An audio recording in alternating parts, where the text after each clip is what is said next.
셨습니까? 오늘도 예배 자리에 나오신 여러분 환영하고 또 사랑하고 축복합니다. 옆 사람과 인사하십시오. 즐거운 성탄입니다. 메리 크리스마스. 오늘도 만나서 반갑습니다. 잘 오셨습니다. 은혜 많이 받으세요. 비대면 영상으로 예배하시는 분들 중에도 주의 은혜가 함께 하시기를 바랍니다. 12월 중순 이제 넘어서 하순으로 들고 있습니다. 이맘때만 되면 꼭 우리는 성탄절과 연말연시를 맞이하게 되고요. 교회력에 의하면 지금은 대강절입니다. 대강절. 대강 지키는 절기가 아니고 대강, 기대할 대, 강림할 강, 예수님의 강림절이다. 예수님의 탄생, 예수님의 임재의 절기다. 그래서 대림절 혹은 대강절 유대력에 이렇게 지키고 있습니다. 또 오늘은 주일로는 성탄주일이고 예수님의 탄생일인 성탄절이 이제 3일 남았죠. 오늘 말씀의 주제는 약속을 지키시는 하나님. 시작. 약속을 지키시는 하나님. 오늘 본문은 우리가 너무나 잘 아는 예수 그리스도의 탄생 기사입니다. 성탄절이 되면은 설교 본문으로 등장하는 그런 부분이죠. 오늘 본 기사의 그 초점은 두 가지입니다. 하나는 예수님은 어머니 마리아와 아버지 요셉, 이 부부의 맏아들로 태어나셨지만은 성령으로 잉태되어 태어나신 그런 상황에서 마리아의 임신 사실을 알게 된 요셉의 인격, 요셉의 신앙에 대한 말씀이고요. 또 하나는 아기 예수로 이 세상에 탄생하신 그 목적은 하나님이 태초부터 약속하신, 구체적으로 창세기 3장 15절 아담과 이브가 타락한 이후에 다시 인류를 구원하시기 위한 하나님의 약속을 거기에 이미 하셨어요. 그래서 그 약속을 성취하신 그런 사실, 이것이 신약의 제일 마태복음 1장에 나타나 있습니다. 하나님이 태초에 약속하신 약속의 성취다. 그래서 오늘 제목도 약속을 지키시는 하나님이라고 정한 거죠. 자, 그러면 먼저 예수님의 아버지 요셉, 그 요셉의 인격을 통해서 주시는 교훈이 무엇일까? 먼저 그것을 생각해 보겠습니다. 자, 첫째, 요셉은 의로운 사람입니다. 의로운 사람. 자, 19절을 보겠습니다. 시작. 그의 남편 요셉은 의로운 사람이라 그를 드러내지 아니하고 가만히 끊고자 하여. 여기 요셉이 의로운 사람이라고 하는 것은 정의로운 사람이다 그 말입니다. 불의를 모르고 정의롭게 의롭게 사는 사람이라는 얘기죠. 여러분, 세상을 올바르게 살기 위해 노력하는 사람, 그런 사람을 보고 의로운 사람이라고 합니다. 요즘 이 세상이 정말 정치적으로도 온 세상이 정의가 무엇이고 불의가 무엇이냐라고 하는 것을 가지고 사람들마다 지금 혼란해하고 있습니다. 우리가 사는 이 시대는 잘 사는 사람에 비해서 바르게 사는 사람이 적은 것이 문제입니다. 잘 사는 게 중요한 것이 아니라 바르게 사는 게 중요합니다. 유행어 가운데 한참 지난 얘기지만 졸부라고 하는 말이 있습니다. 졸부, 돈이 졸지에 많이 생겨서 부자 된 사람. 그런데 물론 다는 아닙니다만은 졸지에 돈이 생겨서 부자가 된 사람, 이런 사람이 그 돈을 어디에 쓸 줄을 모르고 오히려 허영과 사치와 유흥에 빠져 사는 부자를 지칭해서 졸부다, 그런 말을 합니다. 기독교의 경제 윤리는 동기와 방법과 목적의 정당성을 요구합니다. 동기가 어땠느냐? 방법이 어떤 방법이었느냐? 목적이 무엇이냐? 다시 말하면 돈을 버는 것도 바르게 벌어야 하고 돈을 쓰는 것도 바르게 쓰는 것이 기독교 경제 윤리입니다.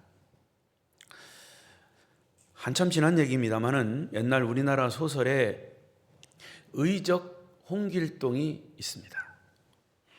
이 홍길동은 부정축제한 벼슬아치들의 재산을 훔쳐다가 소위 약탈에다가 가난한 백성들에게 나눠준다는 그런 소설과 영화가 있었습니다. 그것을 보면서 통쾌함과 또 막 박수를 치고는 했어요. 그러나 이 소설의 동기는 선하지만 방법이 문제였습니다. 남의 것을 약탈하기 때문이죠. 목사님, 도둑질한 거 약탈하면 좀 어떻습니까? 그럼에도 불구하고 도둑질을 했던 뭘 했던 남의 것을 약탈하는 것, 그것 역시 도둑질입니다. 여러분, 우리 시대는 정의로운 사람들이 필요한 시대예요. 그 정의로운 사람이 누구여야 하냐? 바로 그리스도인들이어야 합니다. 아멘이 졸고 계시군요. 바로 정의로운 사람이 그리스도인이어야 할 줄 믿습니다. 그래서 예수님은 너희는 세상의 빛이라, 너희는 세상의 소금이라 말씀하셨죠. 소돔과 고모라가 유황불로 멸망한 것도 의인 10사람이 없었기 때문이에요. 하나님께서 그때 소돔과 고모라에서 찾으신 사람들은 죄 없는 사람들이 아니었어요. 정의롭게 살려고 하는 사람, 하나님 편에 서 있는 사람들이었죠. 예수님의 아버지 요셉은 정의로운 사람이었습니다. 요셉의 직업이 그 당시 굉장히 천하게 여기는 목수였지만 모든 사람이 그를 의롭다고 인정하는 사람이었어요. 하나님의 약속은 바로 이 요셉과 같은 의로운 사람을 통해서 성취된다는 사실을 우리는 깨닫게 됩니다. 아름다운 교회 성도들 여러분도 정의롭게 사시기를 바랍니다. 목사님, 정의가 무엇입니까? 정의가 무엇이냐는 성경에 나와 있어요. 성경을 보세요. 성경은 진리의 책입니다. 의로운 책이에요. 성경 속에 많은 사람들이 나오지만 정의가 무엇이냐? 정의롭게 사는 사람의 삶. 불의가 무엇이냐? 불의하게 사는 사람. 다 나누어져 있어요. 그래서 우리는 이 성경을 보면서 그렇게 살아야 되겠구나, 정의롭게 살아야 되겠구나, 아브라함처럼 살아야 되겠구나 하는 게 나와요. 어떤 게 정의롭게 사는 사람인지 모르면 성경을 보시라고 말이에요. 하나님의 약속을 성취하는데 쓰임받는 우리 성도들이 되시기를 축복합니다. 두 번째, 요셉은 남의 허물을 드러내지 않는 사람입니다. 19절에 보면 자기 아내 될 마리아가 아직 결혼도 하지 않은 상태에서 임신한 사실을 알게 되었습니다. 그때 그의 남편 요셉은 의로운 사람이라 그를 드러내지 아니하고 가만히 끊고자 했다 그랬어요. 여러분, 우리 주변에는 두 종류의 사람이 있습니다. 첫째는 남의 허물을 들춰내고 드러내고 소문내는 사람. 그런가 하면 다른 한 사람은 허물을 덮어주고 다독거려주고 격려해주고 치유해주는 사람. 여러분은 어떤 종류의 사람입니까? 만일 그때 마리아가 임신한 것을 문제 삼고 그것을 요셉이 만천하에 공포했다면 물론 누워 침뱉기죠. 만약에 그랬다면 마리아는 그 당시의 율법, 모세의 법대로 돌에 맞아 죽었을 겁니다. 그 당시 율법에는 약혼한 처녀가 다른 남자와 부정행위를 해서 정조를 잃어버리면 집 밖으로 끌어낸 후에 동네 사람들이 돌로 쳐 죽이라고 했습니다. 자, 보십시다. 신명기 22장 20절부터 21절 시작. 그 일이 참되어 그 처녀에게 처녀의 표적이 없거든 그 처녀를 그의 아버지 집문에서 끌어내고 그 성읍 사람들이 그를 돌로 쳐 죽일지니 이는 그가 그의 아버지 집에서 창기의 행동을 하여 이스라엘 중에서 악을 행하였음이라. 너는 이와 같이 하여 너희 가운데서 악을 제할지니라. 율법에는 악을 제하기 위해서는 그 악에 대한 처벌을 했어요. 오른손이 죄를 지으면 그 오른손을 잘라버려라. 왼눈이 죄를 지으면 그 왼쪽 눈을 뽑아버려라. 예배 시간에 졸면 눈을 다 뽑아버려. 그런 법은 없어요. 겁먹지 마십시오. 자, 이런 율법을 잘 아는 요셉이었기 때문에 이 사실을 드러내지 않고 문제를 해결하려고 했던 거죠.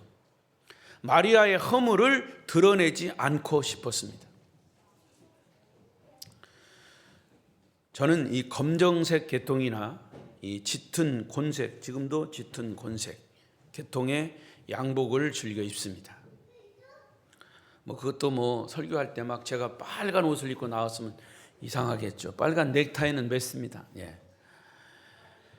근데 이런 짙은 양복을 입으면 한 가지 안 좋은 게 있어요. 그건 먼지들이 많이 달라붙어. 그래서 납작한 테이프를 펴서 수시로 먼지를 찍어냅니다. 그러면 좀 깨끗해져요.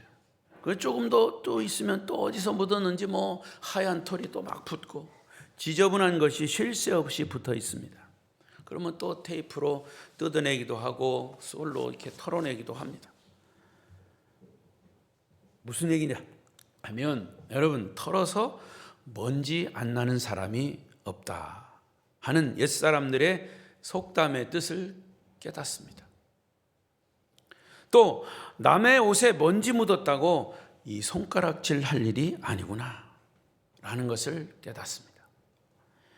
여러분, 알고 보면 우리 인간은 다 먼지입니다. 먼지인 존재예요. 옷이 먼지요, 땅이 먼지요, 인간 자체가 흙먼지입니다. 알고 보면 그 흙에서 나는 것을 우리가 먹고 살고 있어요. 결국 우리가 죽으면 육신은 먼지로 돌아가는 거예요. 흙으로 돌아가는 겁니다. 그래서 죽으면 사람들은 돌아가셨다. 어디로? 흙으로 돌아가셨다는. 그래서 인간은 흙인 겁니다. 아담이라고 하는 히브리 단어가 흙먼지라는 뜻입니다. 위대한 사람이나 신앙이 깊은 사람은 자기 허물은 하나님께 내놓고 하나님께 고백합니다. 기도로 고백합니다. 그리고 남의 허물은 감싸주고 덮어주고 치료해 줍니다.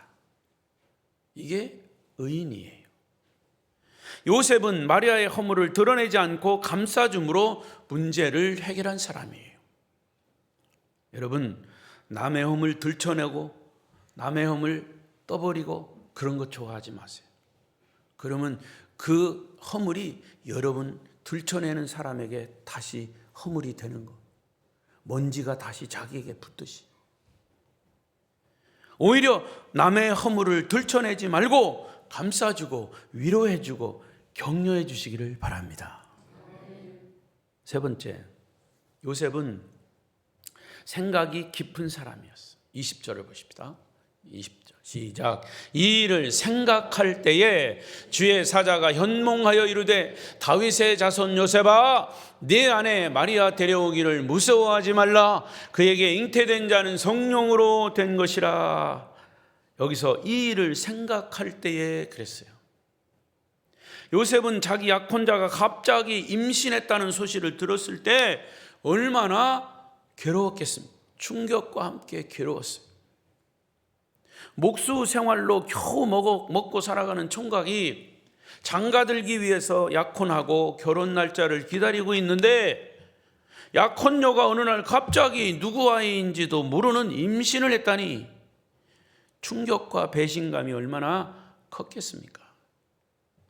그때 만일 요셉이 그 얘기를 듣고 막 흥분을 감추지 못한 채 자기 부모에게 막 전화하고 처갓집에 전화하고 사돈 팔촌에 뭐 목수협회 동창생 반상회 슈퍼마켓 쏘다니면서 막 이럴 수가 있느냐, 내가 저를 믿었는데 그게 사람이냐, 내가 저를 이렇게 막 떠들어댔다면 그 결과가 어떻게 되겠습니까?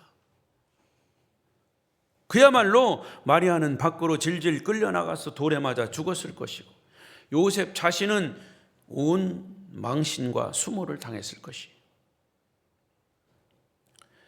우리는 본문을 좀 더 깊이 묵상해야 합니다. 20절에 이 일을 생각할 때에 그 다음에 주의 사자가 현몽하여 이르되, 여러분, 떠들고 설치는 사람에게는 주의 사자가 나타나지 않아요.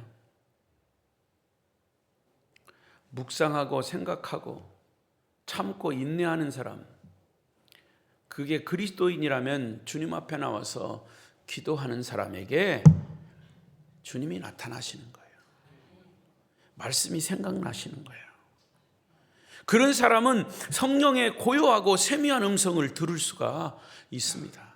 그러나 뭐 설쳐대고 떠드는 사람에게 성령은 고요하게 말씀하시지 않아요. 그러나 요셉은 그 일이 매우 중요한 일인 것을 알기 때문에 심각하게 생각하지 않을 수 없었고 곰곰이 묵상하지 않을 수 없었습니다. 그때 주의 사자인 천사가 나타났습니다. 그리고 사건의 전말을 꿈으로 알려줍니다. 마리아야, 요셉아, 마리아는 부정한 여자가 아니야. 이 아이는 성령으로 잉태된 아이야. 너가 이해하지 못하겠지만 성령으로 잉태된 아이야. 하나님이 잉태하게 만든 아이야. 그 태어날 아이는 온 인류의 죄를 구하러 오실 메시아 구세주야. 그리고 그 아이가 태어나면 이름을 예수라 하라. 예수라 하라. 여러분, 생각하기 전에 행동하는 사람은 물론 동작이 민첩하고 빠를 수 있습니다. 그러나 실수가 많습니다. 하지만 행동하기 전에 생각하는 사람, 기도하는 사람, 동작은 느리고 뜨는 것 같지만 실수가 적게 돼요. 단기전에는 전자가 이기고 장기전에는 후자가 이기는 거예요. 요셉의 생각은 심사숙고했고 신중한 결단을 위한 기다림이었습니다. 여러분, 문제가 크면 클수록 서두르지 말아야 합니다. 그럴수록 더 깊이 기도하고 생각하고 기다려야 합니다. 하나님의 약속은 이렇게 요셉과 같이 깊이 묵상하며 기다리는 사람을 통해서 이루어진다는 사실을 여러분 믿으시기 바랍니다. 또 한 가지, 요셉은 순종의 사람이었습니다. 자, 24절을 보겠습니다. 24절 큰 소리로 읽어요. 시작.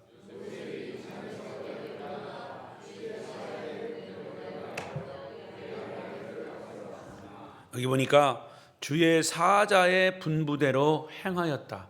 천사가 꿈에 이른 말대로 순종했다는 얘기예요. 요셉은 자기 나름대로의 판단과 생각이 있는 사람이에요. 그것은 서로 좋은 게 좋은 것이기 때문에 가만히 소문내지 않고 약혼 관계를 그냥 파원하려고 했던 거죠. 그러나 천사는 요셉에게 요셉아, 내 아내 마리아 데려오기를 무서워하지 말라. 그에게 잉태된 자는 성령으로 된 것이라. 이렇게 일러줬어요. 요셉의 생각을 사실은 뒤집은 거예요.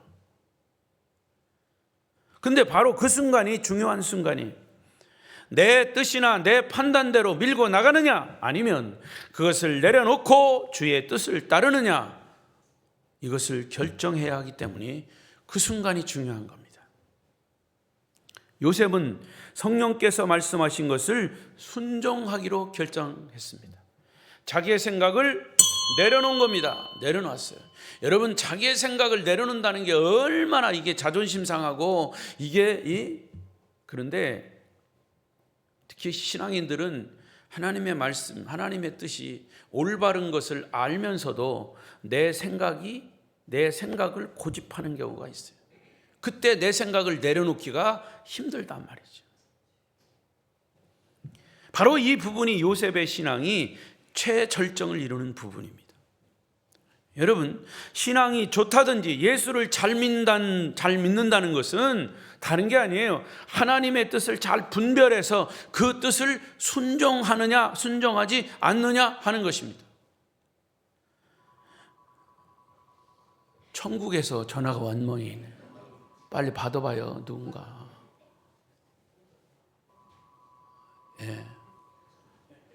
빨리 가서 받아봐요.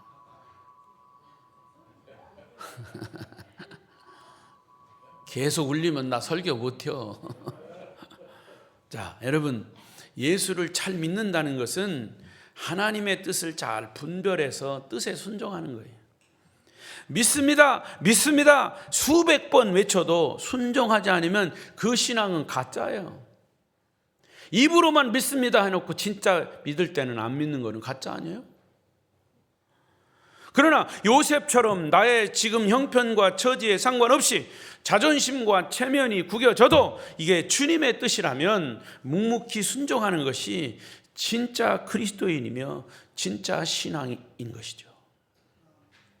하나님의 약속은 요셉처럼 순종하는 사람에게 그를 통해서 성취되는 겁니다.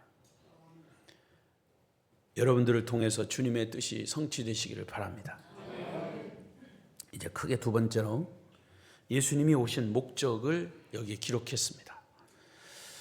예수님이 오신 목적과 약속이 성취된 거예요. 첫 번째, 주님이 오신 목적은 뭐라고 그랬어요? 시작. 자기 백성을 죄에서 구원하기 위해서 오셨습니다. 21절에 그랬죠. 아들을 낳으리니 이름을 예수라 하라. Jesus. 예수라고 하는 이름의 뜻은 그가 자기 백성을 그들의 죄에서 구원할 자임이라. 이 말씀은 창세기 3장 15절에서 하신 약속이 이루어졌다라고 하는 의미입니다. 여기서 말하는 자기 백성은 원래 뜻대로 한다면 본래 이스라엘 백성입니다. 이스라엘 민족입니다. 그러나 그 이스라엘 민족은 예수를 거부했습니다. 십자가에 못 박았습니다. 여러분, 죽기로 작정하고 예수를 거부하는 사람은 어쩔 수 없어요. 너나 잘 믿으세요. 나는 안 믿을 겁니다. 이제 돌아가셨습니다마는 저희 고모가 6명이고 삼촌이 3명이라고 그랬죠. 그래서 저희 아버지가 10남매예요. 제일 맏아들인데 유교 집안의 맏아들이에요. 그런데 예수를 믿고 목사가 됐어요. 그러니까 3 남자 동생, 6 여자 동생한테 더군다나 부모님들한테 엄청 핍박을 많이 당했어요. 그래서 저희 아버지가 어머니가 목회할 때마다 눈물로 기도하는 거는 동생들, 부모님들 예수 믿게 해달라는 거예요. 오죽하면 우리 어머니가 보니까 새벽에 이 방석을 깔고 앉아 계신데 거기에 그냥 물이 흥건하게 젖어서 양반이 물 먹다가 물을 흘리셨나 그래서 보니까 물은 없고 눈물을 흘려서 그 방석이 젖기까지 기도하셨대. 나중에 어머니가 물어보셨대. 당신 뭐 이렇게 울 일이 있어가지고 이렇게 울었냐고. 나중에는 자기 동생들 예수 믿고 구원받게 해달라고 기도했다고. 그래서 울었다고 그러시더라고. 자, 그런데 그래도 대부분이 다 그분들이 돌아가시기 전에 또 그늘 자녀들 다 예수 믿고, 물론 천주교인들도 있고 했었지만, 근데 그 중에 고모, 성균관 대학 나온 똑똑한 고모가 하나 있어요. 그분의 이름이 박정희요. 이름이 박정희. 돌아가셨어요. 근데 그분은 죽을 때까지 정말 예수를 안 믿는다고. 오죽하면 그의 입에서 당신들이나 오빠나 예수를 잘 믿고 천국 가라고. 나는 지옥 아름목욕하겠다고. 여러분, 죽기로 작정하고 예수를 거부하면 안 되는 거예요. 어찌하겠습니까? 여러분, 하나님의 구원을 의도적으로 거부하고 예수를 배척한 이스라엘은 버림받았습니다. 결국 구원의 복음은 선민인 이스라엘에서 이방인인 우리들에게로 넘어왔어요. 그래서 바울은 다메섹 도상에서 주님을 만나서 결국 바울에게 하나님이 지시한 건 뭐니? 이방인에게 가서 복음을 전하라.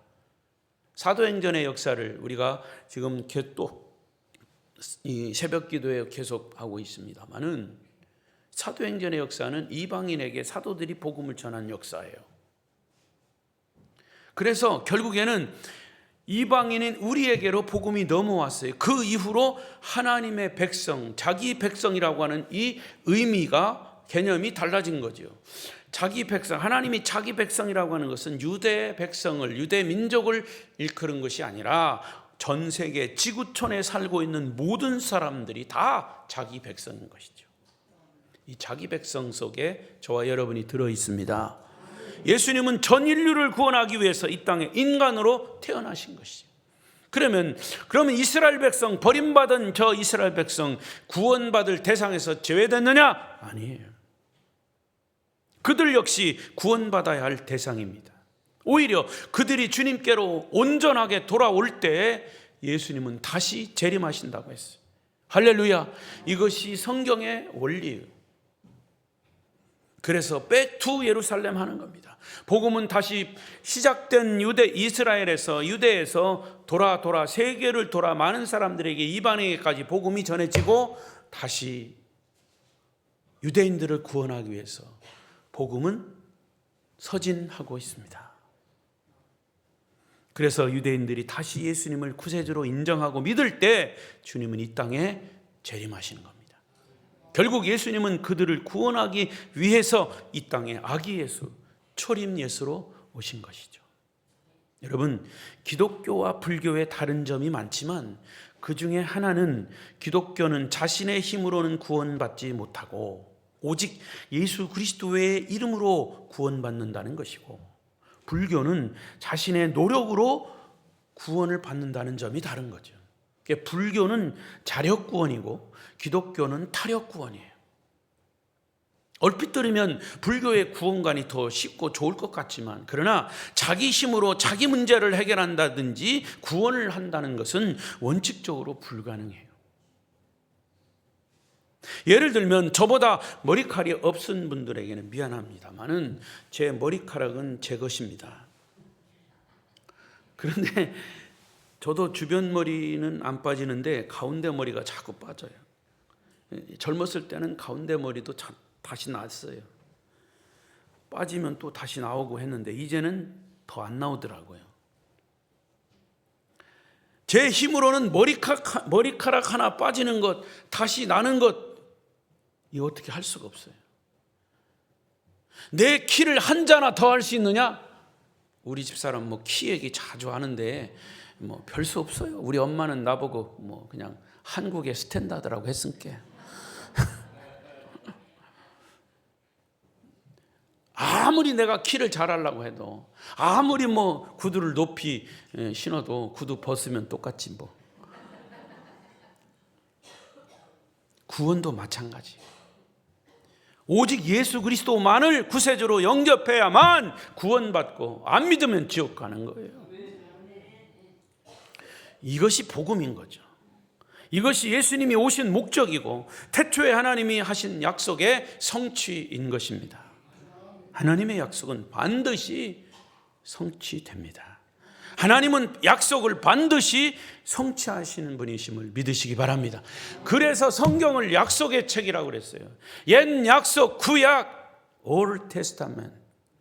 새로운 약속, 신약, New Testament. 약속의 책이에요. 그 하나님과 우리 인간과의 약속의 약속이 이루어졌다는 것이죠. 두 번째, 주님이 오신 목적은 우리와 함께 계시기 위해서, 함께 하시기 위해서 오셨습니다. 할렐루야. 23절 보겠습니다. 23절 시작. 보라, 처녀가 잉태하여 아들을 낳을 것이요 그의 이름은 임마누엘이라 하리라 하셨으니, 이를 번역한즉 하나님이 우리와 함께 계시다 함이라. 임마누엘이라 라는 뜻이 뭐라고요? 하나님이 우리와 함께 계시다. 함께 있다는 것은 두 가지 의미가 있어요. 사랑하는 사람이나 뜻에 맞는 사람이나 배울 게 있고 본받을 게 있는 사람과 함께라면 행복한 시간, 행복한 공간이 될 수 있습니다. 그러나 빚쟁이나 걱정스러운 사람, 불편한 사람과 함께 있는 것은 괴로운 일입니다. 아주 피곤한 일이에요. 그러니까 누구와 함께 하느냐가 중요한 거예요. 여러분은 지금 누구와 함께 하고 있습니까? 어떤 사람들은 부부도 같이 부부로 살고 있지만 한 지붕 두 가족, 한 지붕 밑에 살고 있지만 남남으로 산다는 그런 가족이 많아요. 여러분, 여러분의 평생의 삶이 임마누엘이신 예수님과 함께 동행하시기를 바랍니다. 이제 말씀을 읽겠습니다. 금년에도 변함없이 성탄절이 찾아왔습니다. 여러분, 임마누엘의 의미는 행복한 동행입니다. 여러분 주변을 돌려보십시오. 정말로 뜻이 맞고 생각이 통하고 도움을 주고 받을 수 있는 동행자와 그런 동반자가 몇 명이 있습니까? 그래서 사람은 정말 믿고 또 믿고 믿었는데 나중에는 변신을 하고 배신을 합니다. 그래서 사람은 믿을 존재가 아니고 뭐 할 존재다? 사랑할 존재입니다. 목사님, 사랑할 마음이 생겨야 사랑하죠. 그건 알아서 하십시오. 예수님은 이 땅에 임마누엘로 여러분과 함께 하시기 위해서 오셨습니다. 여러분을 지켜주시고 축복하시고 위로해 주시고 보호해 주시고 인도해 주시고 감싸 주시고 격려해 주시고 안아 주시기 위해서 오신 줄로 믿습니다. 우리들의 영원한 동반자여 영원한 친구인 메시아로 오신 예수 그리스도를 찬양합니다. 제가 성탄절 앞두고 설교 시간에 특별 찬송을 하겠습니다. 반주를 좀 부탁해요. 여러분 따라하지 마시고 잘 들으세요. 특송하는데 따라하면 그러니까 잘 들으세요. 가사 잘하나 못하나 이거 보지 말고 가사가 어떤 의미인가. 442장 부르겠습니다. 1절하고 3절만 부르겠습니다.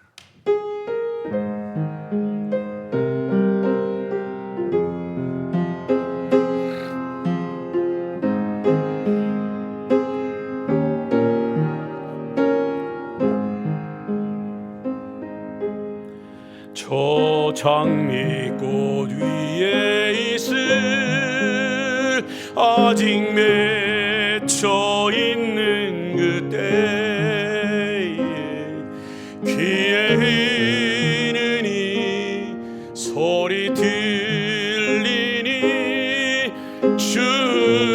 음성 분명하다. 주님 나와 동행을 하면서 나를 친구 삼으셨네.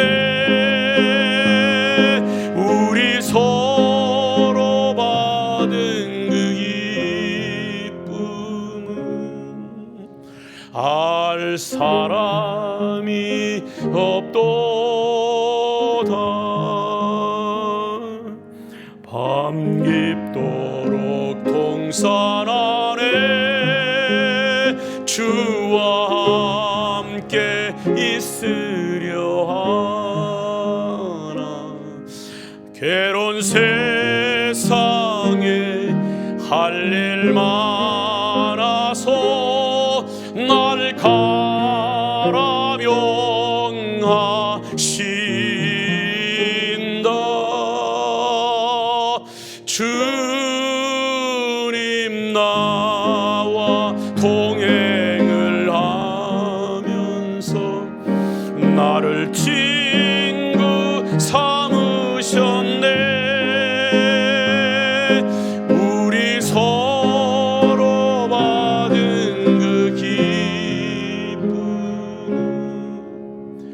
알 사람이 없도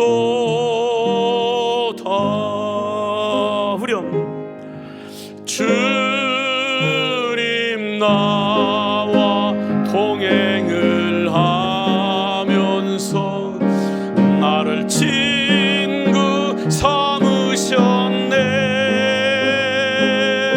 우리 서로 받은 그 기쁨은 알 사람이 없도다.